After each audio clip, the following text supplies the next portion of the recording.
All right, folks, here we go with the notes for Chapter 3, Microphone Technique. This is going to be a brief overview on different types of microphones and ways to use microphones in voice acting. We're going to get into a deeper dive on this stuff when you go through your audio and radio production class, but just a few things for us here as it relates to us. First off, the basic purpose of a microphone is to convert acoustical energy, that is sound waves, to electrical energy that can be manipulated and recorded.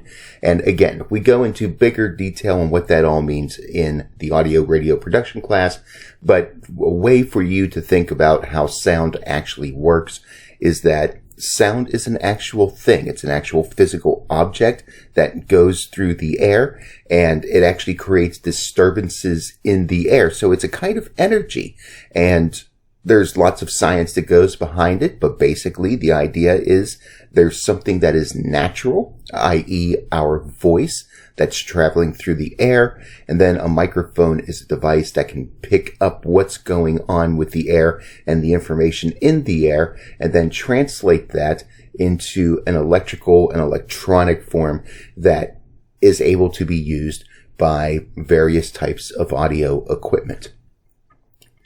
Two different types of microphones that we're going to talk about in our discussion. Dynamic microphones. These are also called moving coil microphones. And the way that these work is that they have the ability to be able to respond to higher frequency sound waves. They do it a bit more slowly than condenser mics do. So with the way of the inner workings of a dynamic microphone, there is basically the effect that when the sound hits the microphone, it does so and it captures sound in a way that actually kind of creates a bit of a duller sound. It's not quite as crisp than what you might get with a condenser mic. This slower response can actually help mask some issues like sibilances, certain acoustical problems. So even though the sound might not be as bright, there are some advantages to using a dynamic microphone.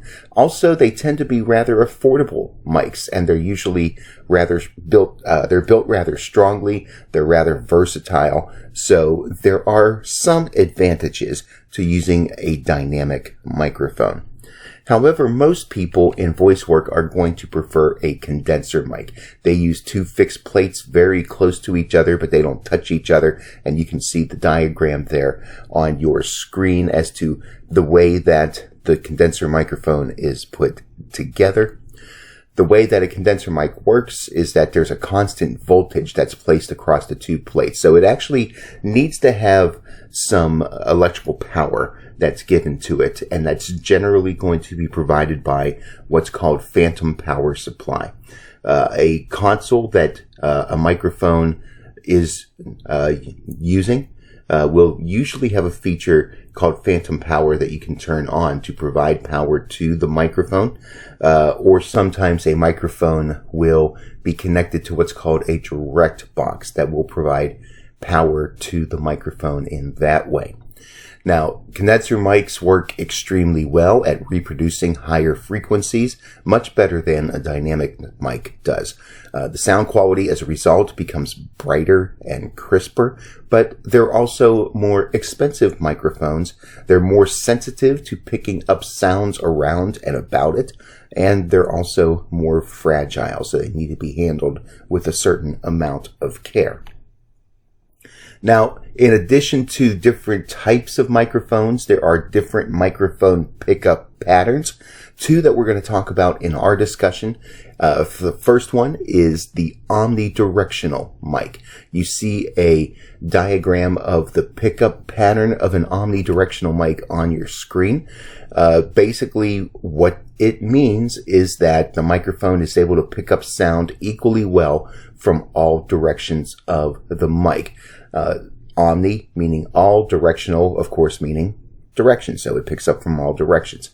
The microphone is susceptible to picking up room noises and other unwanted sounds because of this, though. But omnidirectional mics tend to be less expensive. They tend to be less susceptible to handling noise and to popping sounds. So there's, again, some pros and cons there, even if the omnidirectional mic is only being used by one particular person. Of course, an omnidirectional mic might be a good mic to use if you're trying to pick up sounds from more than one person, or trying to pick up various types of sounds from around and about you. Meanwhile, the cardioid microphone picks up sound best from directly in front of the microphone. This is a better mic to use for just a single performer. Again, you see the pickup pattern displayed on your screen. So what it does is it's going to focus on the sounds directly in front of it and try to cancel out sounds to a certain degree from its sides, and especially from the back of the microphone, or the bottom of the microphone, if you will. Let's talk about microphone placement and copy stand position when you're in the studio. If you have a copy stand available to you, you're going to want to adjust that to eye level so that you can see the entire script without having to tilt your head down. Of course, what that does is that it opens up your neck more to give you more power in your voice if you don't have to adjust your neck too much. Some microphones may be equipped with a pop screen. A pop screen usually will look like a plastic disc with some kind of fabric in the interior of that disc placed in front of the microphone. You speak into that, and that pop screen, sometimes also called a pop filter, is designed to help you to prevent from popping your P's. It prevents strong plosives from getting into the microphone, but it also does two other things. It prevents blasts of air from hitting the microphone diaphragm, which is the plosive P's, and it prevents condensation of moisture from your breath from building up on the microphone's diaphragm. And either of those conditions can cause a negative impact on the microphone, to where if it happens too much or it happens too strongly, it can actually damage the microphone. So pop screens not only help us in making a better sound for our voice and the words that we say, but they can also protect the mic itself. You should always position yourself so that you are talking across the microphone and never directly into it. Again, as we kind of described with some of the features of the pop filter, speaking directly into the mic can blast the diaphragm and actually cause damage to it. So that's why a lot of times when people are in studios, you may see the microphone adjusted to them at a certain angle, sometimes even sideways from their face, and that is a good practice to get into. As far as how far the microphone should be away from you, at a starting point, you want to start somewhere around 6 to 8 inches between your mouth and the top of the microphone, and then adjust from there. Now, the exact placement of where your mic should be is going to be relative to the strength of your voice and the pickup ability of the particular microphone. So 6 to 8 inches, a good starting point, but you may need to get closer or perhaps even further away depending on the conditions that you're recording with. So you want to make sure you keep that in mind. Again, the best way to know that you're at good mic placement is that you or your engineer, you're watching the VU meter reading and making sure that you're getting an acceptable level. When you do have an engineer, let that person position the microphone. He or she will direct you as to how to work with that mic. A lot of engineers like to do things in certain ways, and they're also going to know the equipment rather well. So make sure when you are working with an engineer that you pay attention to his or her directions.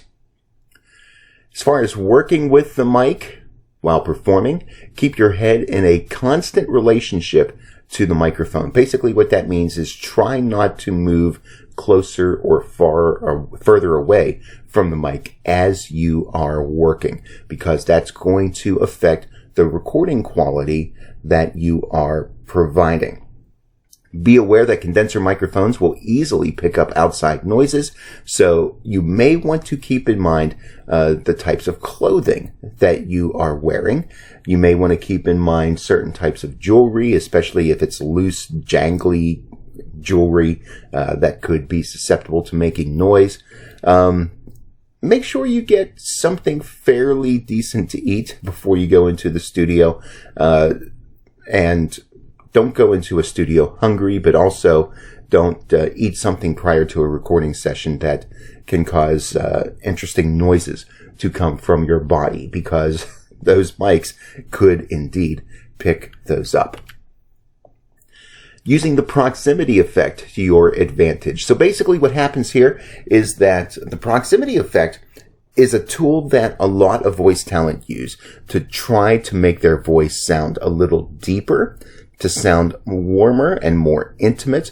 Basically, the idea is that as you move closer to the microphone, your voice is going to increase in lower frequencies, the bass values of the overall tone that you are providing.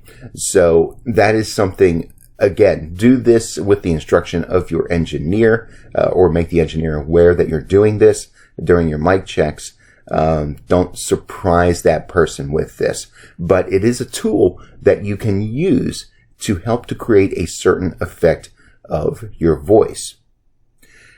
Also, never blow or tap into a microphone. Again, that can cause damage with the diaphragm.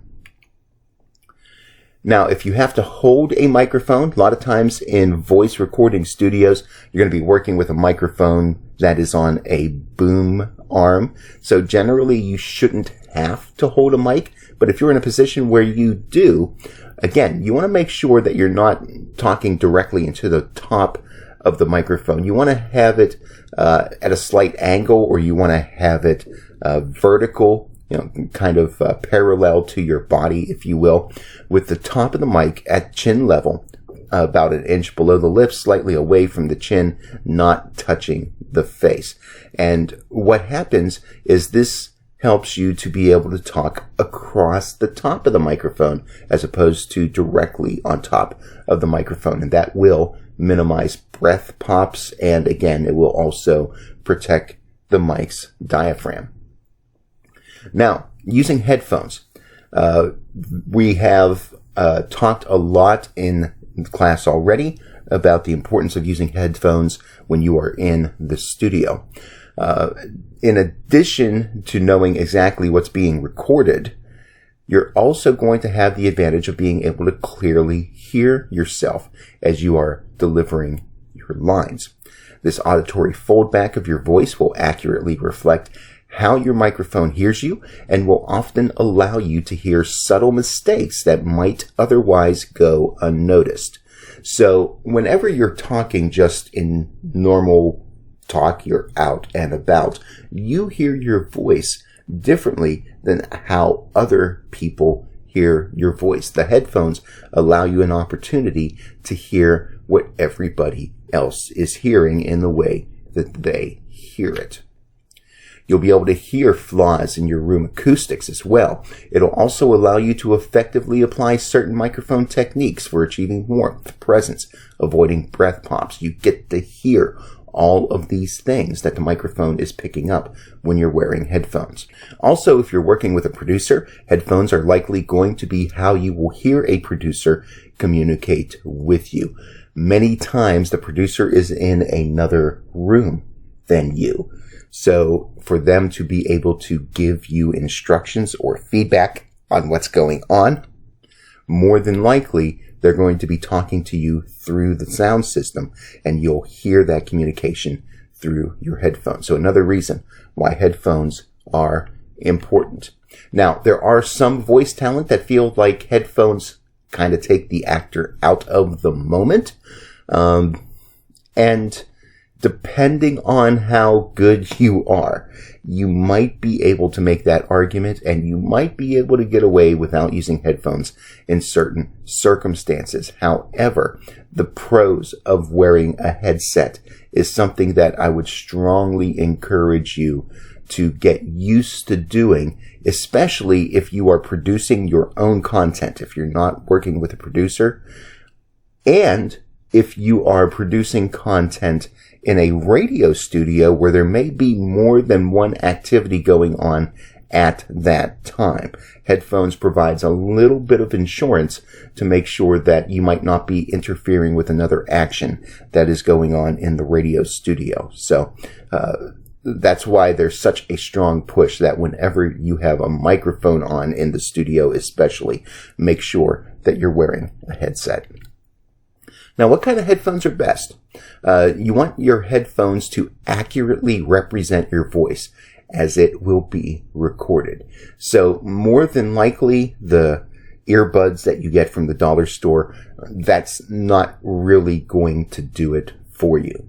You want a good quality headset that's going to provide a good range of different sounds, and that it provides that sound to your ear in a nice, crisp, clean, clear way. Also, find headphones that are comfortable for you to wear, because you could find yourself wearing that headset for an extended period of time. So, comfort is a pretty decent consideration. Also, use headphones that don't require you to turn up the volume too loud in order to hear yourself clearly. Again, you want something that's going to provide crisp and clean audio quality, and so you're going to want something that doesn't require you to increase the volume and perhaps damage your ears. Many people find a closed ear headphone set to provide kind of the sweet spot of all those different things: comfort, volume level, and allowing you to hear an accurate representation of your voice. You can find headsets of a decent quality in that area, sometimes as low as $20 if you search hard enough. Decent headphones generally start around $50, and then they go up from there. One more note on your clothing and surrounding sounds.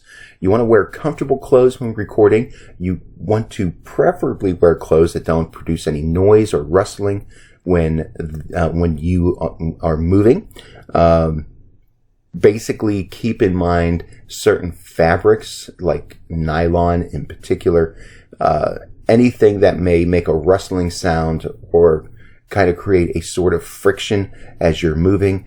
You may want to avoid that type of clothing when you're in the studio. Also, be aware of things like noisy jewelry. If you carry a lot of stuff in your pockets, like loose change, cell phones, leave them out of the studio if you can. At the very least, silence them.